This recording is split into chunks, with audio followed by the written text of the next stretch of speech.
السلام علیکم ورحمۃ اللہ۔ یہ بہت ہی پیاری کسی نے پوسٹ شیئر کی ہے، اس کی سیٹنگ بھی بہت اچھی ہے اور دعوتی انداز ہے۔ میرا دل چاہا کہ میں اس کے اوپر تھوڑا تبصرہ کر کے مزید اس کی تشریح کروں تاکہ پوری بات اپنے پیارے بھائیوں تک پہنچے۔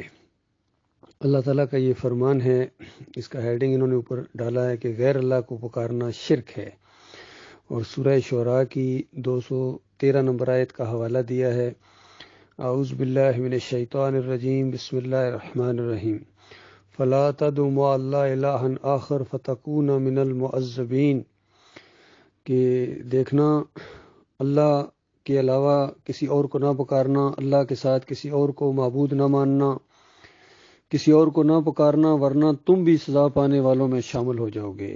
بتایا اس میں کوئی استثناء نہیں ہے، کوئی بھی جو بھی اللہ کے علاوہ کسی اور کو پکارے گا مدد کے لیے، جس طرح مشرکین مکہ پکارتے تھے یا ابراہیم اگسنی، یا لات بابا، یا منات بابا، قوم نو پکارتی تھی، یا ود، یا سوا، یا یعوس المدد، وہ بھی پکارتے تھے۔ اور آج کے یہ شرک کرنے والے بھی بالکل اسی طریقے سے پکارتے ہیں اللہ کے علاوہ، یا علی مدد، یا رسول اللہ مدد، یا غوث مدد۔ تو نبی علیہ السلام کو کہا گیا، مومنوں کو کہا گیا، ہر ایک کو کہا گیا کہ دیکھنا اس میں کوئی استثناء نہیں ہے۔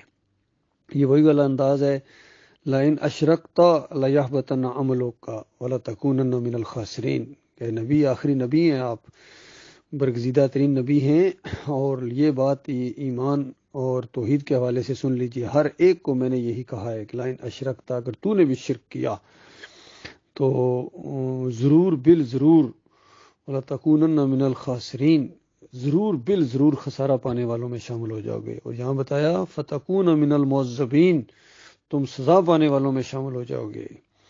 تو آپ غور کیجئے میرے پیارے بھائیوں، اللہ کے بندوں کو یہ جو داتا کہتے ہیں، دستگیر کہتے ہیں، مشکل کشا، غوث اور غوث العظم، کوئی گنج بخش ہے، خزانے بخشنے والا، کوئی عالم الغیب ہے، کوئی حاجت روا ہے، کوئی مختار کل ہے، کوئی غریب نواز ہے، یہ جو پکاریں لگائی جا رہی ہیں، اور یہ مسلمان پکار رہے ہیں، اندازہ لگائیے کہ دوسرے کرتے تو کچھ وہ بھی اعتراض والی بات تھی۔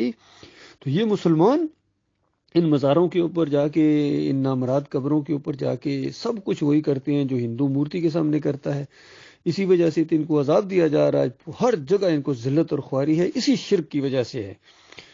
اور پھر دیکھیے غیر اللہ کی نظر و نیاز، یہ بھی شرک ہے اور حرام ہے، اور اللہ تعالیٰ نے 4 جگہ اسی ترتیب کے ساتھ اس کو بیان کیا ہے، انما حرم علیکم المیتۃ والدم ولحم الخنزیر وما اہل بہ لغیر اللہ۔ یہ سورہ البقرہ کی 173 نمبر آیت ہے، اور دوسری جگہ بھی 3 جگہ آئی ہے یہ آیت کہ بے شک اللہ نے تم پر حرام کیا ہے مردار، یعنی جو چیز ویسے حلال ہو لیکن مردہ ہو جائے، ذبح کیے بغیر مر جائے، چاہے مرغی ہو، بکری ہو، بکرا ہو، دمبا ہو، گائے ہو، اونٹ ہو، جو بھی حالانکہ حلال ہے لیکن آپ نے ذبح نہیں کیا ہے، اس کی جان نکل گئی ہے، مر گیا ہے، ذبح کرنے سے پہلے مر گیا ہے، تو اس کو مردار کہتے ہیں۔ تو اس کو بھی اللہ تعالیٰ نے حرام قرار دیا ہے۔ اگر کسی کو کہو کیوں نہیں کھاؤ گے بھائی یہ مردہ ہو گیا، کہ وہ کہے گا قرآن میں حرام قرار دیا۔ اچھا آگے سنو جی۔ اور خون، یہ خون اسی لیے نکال دیا جاتا ہے، یہ حرام ہے، اللہ کا حکم ہے، یہ نہیں کھانا ہے، نہیں پینا ہے۔ تو اس دفعہ قربانی کے دوران میں نے دیکھا ایک بندہ اس کو گلاس بھر کے پی رہا تھا۔ یہ بے ایمان اللہ کی بات کا مقابلہ کرتے ہیں حرام خور۔ تو یہ خون جو ہے یہ حرام ہے۔ کسی کو کہا جائے خون پیو، کہے گا نہیں ہرگز نہیں، یہ تو قرآن میں حرام ہے۔ ٹھیک ہے جی آگے چلو۔ اور سور کا گوشت، یہ جو خنزیر، سور، پگ جسے کہتے ہیں، سوائن، تو اس کا گوشت بھی مسلمان نہیں کھاتے ہیں، اور بالکل صحیح نہیں کھاتے ہیں۔ پوچھو کیوں نہیں کھاتے ہو سور، وہ کہے گا قرآن میں حرام قرار دیا۔ اس کا تو نام لیتے ہوئے یہ لوگ گھبراتے ہیں، کہتے ہیں نام بھی لیا تو زبان پلید ہو جاتی ہے، اتنی نفرت کرتے ہیں۔ کیوں بھائی؟ قرآن میں اس کو حرام قرار دیا۔ بالکل ٹھیک جی آگے چلو جی۔ اور فرمایا وما اہل بہ لغیر اللہ، ہر وہ چیز جس پر اللہ کے علاوہ کسی اور کا نام پکارا جائے، اس کو آج مسلمان منو سلوا سمجھ کر کھا رہے ہیں، اور کوئی 11ویں کی شکل میں، کوئی 12ویں کی شکل میں، میلاد کے کیک کی شکل میں، 10 محرم کے شربت اور حلیم کی شکل میں، اور جتنے یہ نامراد قبروں کے اوپر دیگیں پکائی جاتی ہیں درباروں کے اوپر، اس کو منو سلوا سمجھ کے یہ مسلمان کھا رہے ہیں نیاز کو. تو اللہ کے بندو یہ اسی طرح حرام ہے جس طرح خون حرام ہے، جس طرح مردار حرام ہے، اور جس طرح سور کا گوشت حرام ہے. تو جو کھانے والا ہے وہ شرک کر رہا ہے، کھلانے والا شرک کرا رہا ہے، اور کھانے والا حرام کھا رہا ہے اور شرک کر رہا ہے. تو اس کے نیچے تشریح بڑی پیاری کسی نے کی ہے کہ قرآن کریم کی اس آیت سے معلوم ہوا کہ عبد القادر جیلانی کے نام کی 11ویں 12 ربیع الاول کے نام پر شیرینی اناج اور پھل، رجب میں جعفر صادق کے نام کے یہ جو کھیر پوڑی کنڈے، شعبان میں مردوں کے نام کا حلوہ مٹھائی اور کپڑے، محرم میں حسن اور حسین رضی اللہ عنہ کے نام کا شربت حلیم، اور یہ سبیل جو لگائی جاتی ہے اس کا پانی، مزاروں پر عرس اور میلے میں جو باباؤں کے نام کا لنگر تبرک، یہ تمام چیزیں قرآن و حدیث کے مطابق غیر اللہ کی نظر و نیاز ہیں، جو کہ کھانا حرام اور کرنا شرک ہے، اور شرک کرنے والا کبھی جنت میں نہ جائے گا.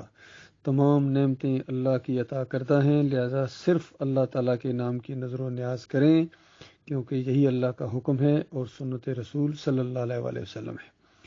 اللہ کے بندوں غور کرو، آج ہمارے معاشرے کے اندر مسلمانوں کے اندر کبھی آپ بس میں جائیں، بس کے اوپر چڑھاتے ہیں یہ 11ویں کے نام کے پیسے دو جی، یہ دمڑی والے سرکار ہے جی، یہ نظر اللہ نیاز حسین. دیکھو کیسا لفظ، نظر اللہ نیاز حسین. عام جو آدمی وہ سمجھتا بس نظر تو اللہ کی ہے، حسین کی تو نیاز ہے. حالانکہ نظر اور نیاز ایک ہی چیز ہے. اللہ کی کرو گے تو حلال، کسی اور کی کرو گے تو حرام، ناجائز، شرک.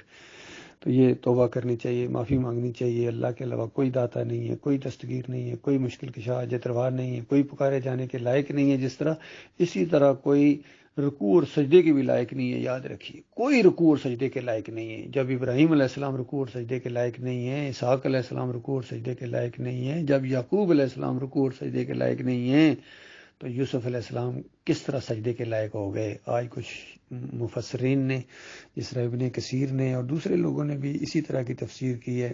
محمد حنیف نے بھی دعوت القرآن کے اندر یہ لکھ دیا کہ پورا خاندان اللہ کی بجائے یوسف علیہ السلام کے سامنے سجدہ ریز ہو گیا. تو یہ شرک ہے، ان کے عقیدے کی خرابی ہے. اسی وجہ سے موحد عالمی دین جو بھی گزرے انہوں نے کہا نہیں، یہ جو اس وخروا لہ سجدہ میں جو مسجود ہے وہ اللہ تھا، شکر گزاری کا یہ سجدہ تھا. پورا خاندان ان رحمتوں اور برکتوں کی وجہ سے جو اس خاندان پر کی اللہ تعالیٰ نے، وہ اللہ کے سامنے شکر گزاری کے طور پر سجدہ ریز ہو گئے. اور جن کا ایمان خراب ہوتا ہے، یہ اس دور کے موحد عالم دین ڈاکٹر مسعود الدین عثمانی رحمۃ اللہ علیہ کا فتویٰ ہے کہ جن کا ایمان خراب ہوتا ہے، عقیدہ خراب ہوتا ہے. اور یہ بات یاد رکھیں کہ ایمان اور عقیدے کے حوالے سے جتنی جد و جہد کی ہے اور جتنی جنگ لڑی ہے ڈاکٹر عثمانی رحمۃ اللہ علیہ نے اس دور کے اندر، کسی اور عالم دین نے یہ جنگ نہیں لڑی ہے. اگر کسی نے لڑی بھی ہے تو جزوی طور پر لڑی ہے. کسی ایک چیز کو لے لیا، یعنی 2-4 شرک کا رد کیا شدت کے ساتھ، اور 6-7 شرک کو بیان کیا شدت کے ساتھ، جس طرح توصیف الرحمان ہے، اسی طرح ڈاکٹر ذاکر ہے، اسی طرح ڈاکٹر اسرار احمد ہے، عطا کے مودودی صاحب، سارے اسی طریقے سے کرتے رہے ہیں. شرک کا رد بھی کرتے رہے ہیں کہیں، اور کہیں شرک کی حمایت بھی کرتے رہے ہیں. لیکن واحد عالم دین ڈاکٹر مسعود الدین عثمانی رحمۃ اللہ علیہ گزرے جنہوں نے ایک ایک شرک کی جڑ کے اوپر تیشہ چلایا ہے. تو اس شرک کی، سجدہ تعظیمی کے شرک کے اوپر بھی انہوں نے بحثیں کی ہیں، اور مولویوں کو کہتے تھے نہیں حضرت وخروا لہ سجدہ. وہ سارے کے سارے پورا خاندان اللہ کے سامنے سجدہ ریز ہوا ہے. اور پھر مثالیں دیں کہ دیکھو خواب کی تعبیر ہوتی ہے. اور پھر دیکھو وہاں مصر میں جو خواب تو بادشاہ نے دیکھا تھا کہ 7 دبلی گائیں موٹی گائیں کو کھا رہی ہیں، تو وہ وہاں گائیں نہیں کھا رہی تھیں، اس سے مراد لی گئی ہے ہریالی، لی گئی ہے خشک سالی، لی گئی ہے. اسی طرح سر کے اوپر روٹیاں اور پرندے کھانے سے اس سے مراد لی گئی ہے. پھر نبی علیہ السلام کتنی خوابوں کی تعبیر بتایا کرتے تھے، اس کی تعبیر ہوتی ہے اسی وجہ سے. تو یہ جو لی ساجدین آیا ہے، یہ ان کی فضیلت کا ایک انداز ہے، اور اس کا مطلب یہ لیا گیا جو یعقوب علیہ السلام نے 6 نمبر آیت کے اندر بیان کیا ہے کہ تجھے اللہ تعالیٰ منتخب کرے گا، تیرے اوپر نعمتیں کرے گا جس طرح ابراہیم علیہ السلام اور اسحاق علیہ السلام کے اوپر کی ہیں، اور تجھے باتوں کی تہہ تک پہنچنے کا معاملہ دے گا، باتوں کی تہہ تک پہنچنے کی صلاحیت دے گا، فہم و فراست دے گا، وزڈم دے گا. یہ ساری چیزیں اللہ تعالیٰ نے دی. اللہ کے وعدے پورے ہوئے تو جب وہ سٹوری ختم ہو رہی ہے تو پورا خاندان اللہ کے سامنے سجدہ ریز ہو گیا. یہ ہے دعوت. لیکن شرک والا دماغ ہو، جن کا عقیدہ خراب ہو، ایمان خراب ہو، تو ڈاکٹر صاحب کا یہی فتویٰ ہے عثمانی رحمۃ اللہ علیہ کا کہ پھر وہ اس طرح تفسیر کرتے ہیں کہ یوسف علیہ السلام کے سامنے سجدہ ہوا ہے۔ یہ شرک کی ایک جھڑ کے اوپر اس اللہ کے بندے نے، جو مسلک پرستوں نے، بریلیوں نے، دیوبندیوں نے، اہل حدیثوں نے، سلفیوں نے اور صوفیوں نے جو عدم مچایا تھا عقیدے کی بربادی کے اندر، اس اللہ کے بندے نے ایک ایک کے اوپر قرآن و حدیث کی روشنی کے دلائل میں ان کا شرک کا رد کیا ہے۔ تو یہ اپنے اپنے نصیب کی بات ہے بھائی۔ یہ بڑی اچھی مجھے پوسٹ لگی، اس لیے میں اس کو بیان کر رہا ہوں۔ اللہ حافظ، السلام علیکم ورحمۃ اللہ۔